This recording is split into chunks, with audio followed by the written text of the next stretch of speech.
వచ్చి నెల అంటే ఇది out of the context, sorry to say this, వచ్చి 30-40 డేస్ అవుతుంది ప్రభుత్వం ఏర్పడి. అర్జెంటుగా ఏమి చెప్పినా ఇలాంటి పనికి మాలినటువంటి కామెంట్లు చేసే వైసీపీ వాళ్ళని చూస్తే నాకు చాలా చిరాగ్గా ఉంటుంది. మనం 6 నెలలు టైం ఇచ్చాం వైసీపీ ప్రభుత్వం వచ్చినప్పుడు. వాళ్ళు కనీసం 1 మంత్ కూడా టైం ఇవ్వకుండా కాట్ల కుక్కల్లాగా మీద పడుతున్నారు కూటమి ప్రభుత్వం మీద. పర్వాలేదు, మీరు పడండి. మిమ్మల్ని మీ పరిస్థితిని బట్టి మీకు యాంటీ రాబీస్ ఇంజెక్షన్ ఇవ్వటమో, లేకపోతే మీరు చేసిన యాదవ పనులకి తన్ని మీ నేరాలకి తగిన బుద్ధి చెప్పి లోపల వేయటమో జరుగుతుంది. దాంట్లో డౌట్ లేదు. ఏ ఒక్క వైసీపీలో ఉన్నటువంటి వ్యక్తి, క్రైమ్ చేసిన ఏ వ్యక్తి కూడా తప్పించుకోలేడు. రాబోయే 5 ఏళ్లలో మీరు చేసుకున్న కర్మకి మీరు అనుభవించాల్సిందే శిక్ష. ఎవరి మీద వ్యక్తిగతంగా మేము ఎటువంటి నేరారోపణలు చేయం, మేము ఏ వ్యక్తిని టార్గెట్ చేయం. కానీ మీరు చేసిన ప్రతి పనికి మీరు సమాధానం చెప్పుకోవాల్సినటువంటి రోజు నాకు తెలిసి 1 or 2 yearsలో వస్తుంది. అదే దట్ డిపెండ్స్ అపాన్ వాళ్ళ గ్రావిటీ, వాళ్ళు చేసిన నేరాలు ఎట్లా ఉంటాయి వాటిని బట్టి. అంటే నేను ఎందుకు చెప్తానంటే, ప్రజలకి ఎటువంటి ఉపయోగపడకపోగా వాళ్ళ జోబులో నుంచి ఈ వైసీపీ నేతలు కానీ జగన్మోహన్ రెడ్డి లాంటి వాళ్ళు కానీ వాళ్ళ జోబులో నుంచి 10 రూపాయలు ఇవ్వటం నేను ఇంతవరకు ఎక్కడా చూడలే. పైగా ప్రజల కోసం నిలబడి గత 15 ఏళ్ళ నుంచి 10 ఏళ్ళ నుంచి పార్టీ పెట్టి 15 ఏళ్ళ నుంచి రాజకీయ అనుభవం ఉన్న పవన్ కళ్యాణ్ గారు ఎన్నో మాటలు పడ్డారు, ఎన్నో తిట్లు తిన్నారు. సరే, ఇవన్నీ పార్ట్ ఆఫ్ ద లైఫ్. నేను ప్రజల కోసం సేవ చేద్దామని ముందుకు వచ్చినప్పుడు ఇవన్నీ తీసుకుంటాను. ఎందుకంటే నా టార్గెట్ వీళ్ళ తిట్లు లేకపోతే వీళ్ళ శాపనార్థాలు కాదు. ప్రజలకి నేను ఎంత గొప్పగా సర్వీస్ చేయాలి అన్న ఆలోచన వల్ల ఆయన ముందుకు నడిపించగలిగింది ఆలోచన. అందుకే ఆయన ఇవాళ మంచి స్థితిలో ఉన్నారు.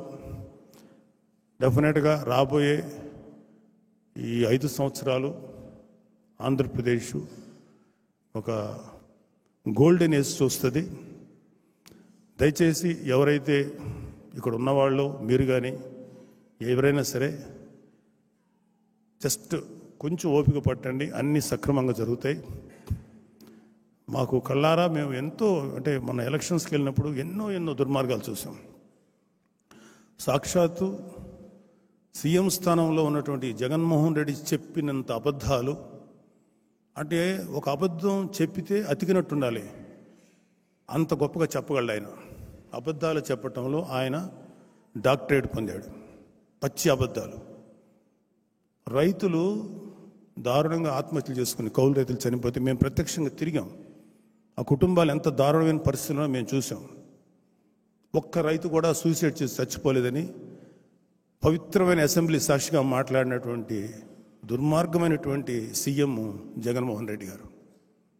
జంగారెడ్డిగూడెంలో కల్తీ సారా తాగి కొంతమంది పేద కార్మికులు చనిపోతే సహజ మరణాలని చెప్పి శాసనసభ సాక్షిగా పచ్చి అబద్ధం చెప్పిన వ్యక్తి జగన్మోహన్ రెడ్డి గారు. ఇప్పుడు ఎక్కడో లోకల్ తగాదాలు, వినుకొండలో ఎక్కడో చిన్న తగాదాలు ఉంటే దాన్ని తీసుకొని దేశం నాశనం అయిపోతుంది, రాష్ట్రం నాశనం అయిపోతుంది, రాష్ట్రపతి పాలన పెట్టాలి అని అవాకులు చవాకులు పేలుతున్న జగన్మోహన్ రెడ్డి గారికి దయచేసి తప్పులేదండి, మీరు తప్పులు చేశారు, ధైర్యంగా ఉండండి. ఇక నుంచి అయినా మంచి దారిలో నడవండి. రాబోయే 10 ఏళ్ల తర్వాత 15 ఏళ్ల తర్వాత మళ్ళీ మీకు ఒక అవకాశం రావచ్చు. అట్లీస్ట్ మంచి అనిపించుకోండి.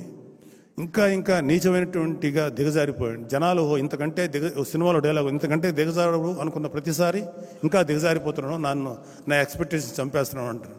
అలా దిగజారిపోతూనే ఉంది వైసీపీ. మీరు కానీ మీ కార్యకర్తలు కానీ ఆలోచించుకోండి. మేము మాత్రం జనసేన ఇవాళ అధికారంలో ఉంది.